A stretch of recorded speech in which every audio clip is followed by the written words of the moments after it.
The first email came through on a Tuesday, transmitted over a satellite uplink that cost $10 a megabyte. I was on the RV Poseidon's Reach, a deep-sea research vessel, charting an unexplored trench in the Clarion-Clipperton zone of the Pacific Ocean. For 72 days, my world had been the hum of multi-beam sonar, the hiss of the ROV's hydraulics, and the abyss itself, a perfect, crushing blackness outside the reinforced windows. I study the geology of the deep ocean. The subject line simply read, "Moving forward." It was from my wife of 15 years, Lena.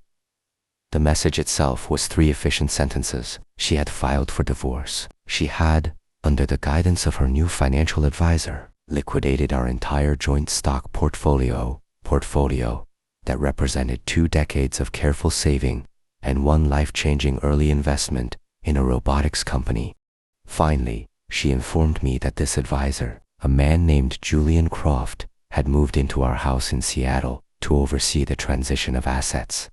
The last line was, "I trust you'll be adult about this."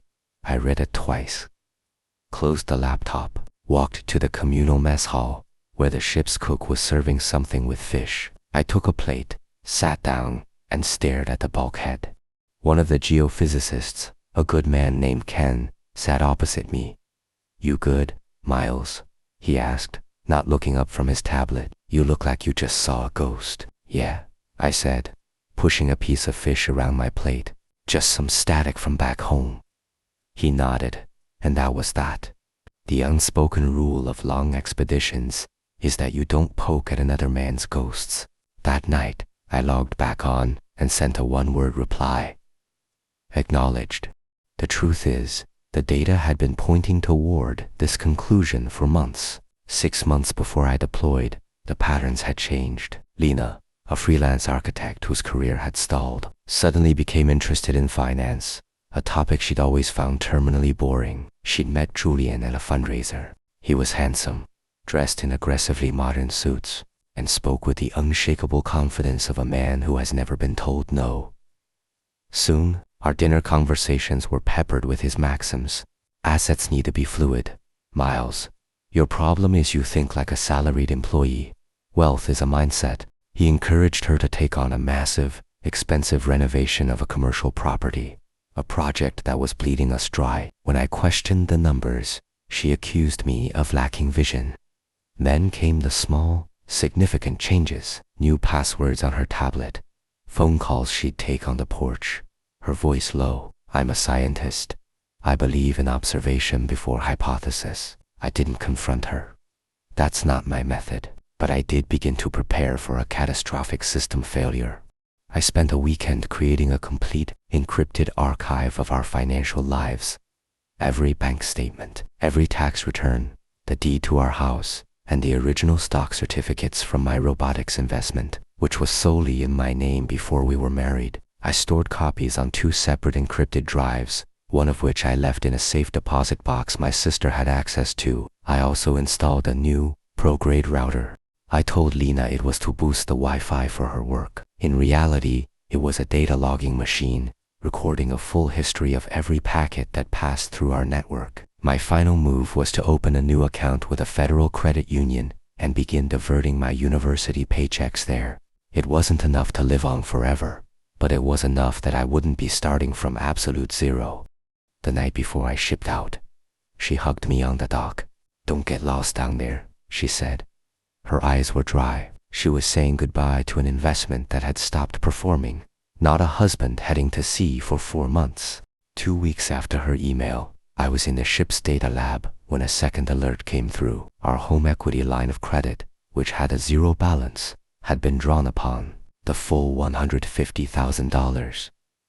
I used my satellite access to log into the home network log. The requests to the bank had been made from an iPad that I didn't recognize, but whose MAC address was now a permanent resident on my Wi-Fi. I then accessed our home security cameras, a system I'd installed myself.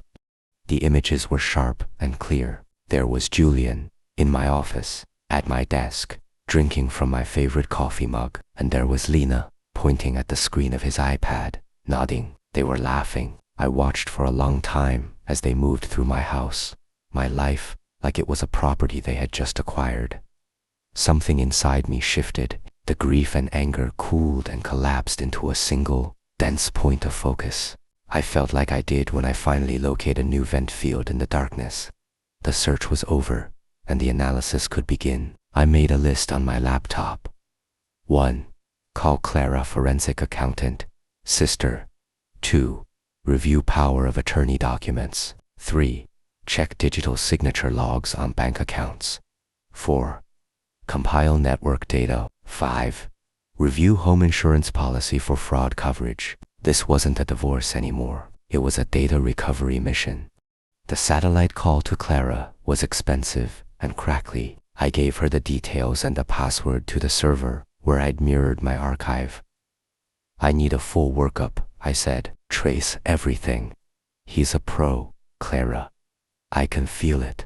Don't worry, little brother, she said, her voice sharp and clear despite the static. I eat pros like him for breakfast.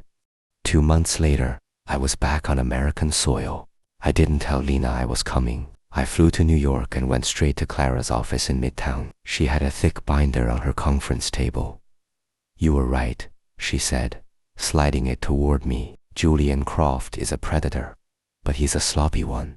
The binder was a thing of beauty. Clara had discovered that the power of attorney they used to access the HELOC was a forgery. They had copied an old signature of mine from a scanned document, but the metadata on the digital file showed it was created in Adobe Illustrator 2 weeks after I deployed. She had also uncovered Julian's larger pattern. He ran a boutique Ponzi scheme, using money from new investors like Lena to pay dividends to earlier ones. He'd targeted 4 other women in the last 5 years. He was a parasite, and our life savings were meant to be his biggest meal yet. He has the money moving through 3 different shell corporations, Clara said. But I have the account numbers, so what do you want to do? I thought about the man in my office, drinking from my mug. I want what's legally mine, I said, and I want his enterprise dismantled. Completely. Clara grinned. Then here's what we do. The next day, I flew to Seattle and checked into a hotel. I drove past my house.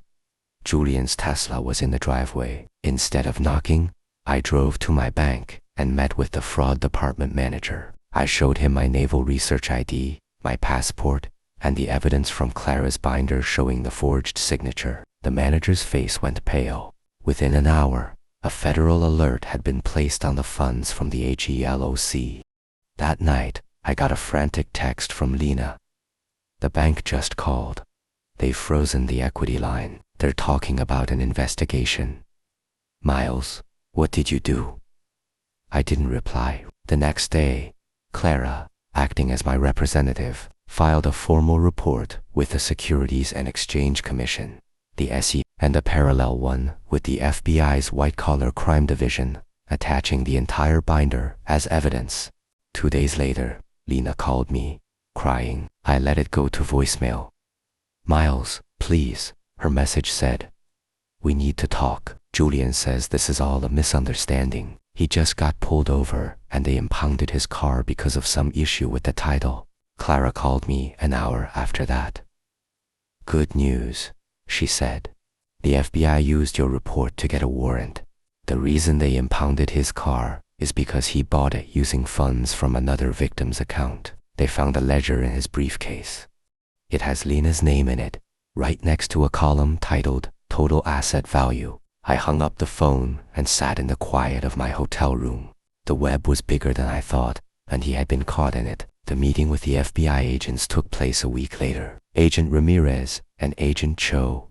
They had Clara's binder, now dog-eared and covered in sticky notes. Your sister's work is impeccable, Dr. Corbin, Ramirez said, and your network logs are the nail in the coffin. They place him at the scene of every single digital crime. This case helps us build a much larger one against him. What about Lena? I asked. That depends, Cho said, on what she knew. We've scheduled a second interview with Mr. Croft.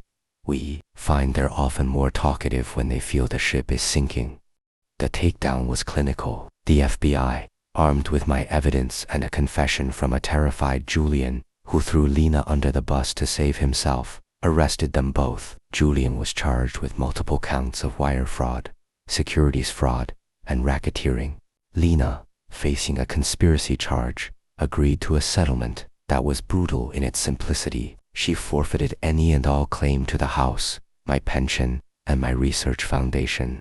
She signed a legally binding confession to her role in the fraud and agreed to testify against Julian. In exchange, I would not press charges myself, and the feds would grant her probation. The divorce was finalized 6 months after that first chilling email. Julian Croft was sentenced to 25 years in federal prison. His entire scheme unraveled, and Clara's work helped 3 other families recover a portion of their stolen money. A year later, I sold the house. I used the proceeds and our recovered savings to fully endow a new research chair at my institute. I took an early retirement from teaching to lead expeditions full-time. I'm on the bridge of the RV Viridian now, somewhere in the North Atlantic. I have a new crew, a new mission. Last week, I got an email forwarded by Clara. It was from the daughter of one of Julian's other victims, an elderly woman who had lost her husband. My mother got her money back, she wrote. The prosecutor told us it was because a scientist had kept records of everything. Thank you for believing in evidence. I read it twice, then archived it. Some nights, when the sea is calm and the sky is full of stars, I think about the difference between the surface and the deep. On the surface, things can be chaotic, deceptive, and cruel. But if you go deep enough, there are only facts.